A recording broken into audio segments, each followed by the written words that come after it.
Kartą gyveno eželis. Gyveno ir numiro. Kadangi visi žemėje gyvenantis eželiai yra nuostabus, tai ir šis buvo nuostabus. Apie jų gyvenimą žemėje žmonės pasakoja įvairiausias istorijas. O ši istorija apie tai, kas nutiko vienam eželiui danguje.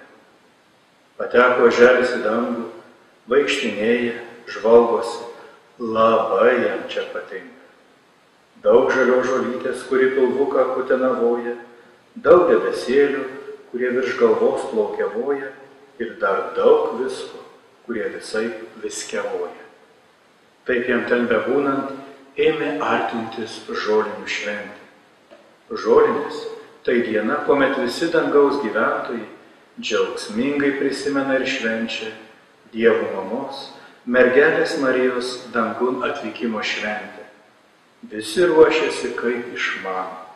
Angelai šukuojasi sparnus, šventieji blizgina aureoles, voveris ir zuikiai ruošia šventinį stalą, meška visokius valgius verda, lapė ir agus kepa. Žiūrėjo žemės ir nuliūdo. Žinote kodėl? Ogi todėl, kad pagalvojo, jog nieko jis nemoka. Nuliūdo ir išėjo į pievą. Vaikštinavoja, gėlytes mažas skinavoja. Bevaikštinėdamas priėjo upelį. Atsisėdo ant kranto, įmerkė kojeles, sėdavojo, kažką galvojo. Nė pats nepajuto, kaip iš pievoje surinktų gėlelių ėmė pinti vainikėlį. Pynė ir nupynė. Po to vėl vaikštinavojo, pats savo vienas galvojo, kaip jis būdamas toks mažas ir niekam tikęs, galėtų prie šventės prisidėti ir mergelę Mariją kuo nors pradžiuginti. Bevaikštinavodamas priėjo didįjį dangaus kelią, stovi, dairosi. Žiūri, ogi pati mergelė Marija tuo keliu beateinanti. Priėjo ir užkalbino eželį. Labas eželi, iš kur gavai tokį gražų vainikėlį? Ar negalėčiau aš juo pasipuošti šios dienos šventėje? Pats nupyniau, atsakė iš laimės nutirpęs eželis.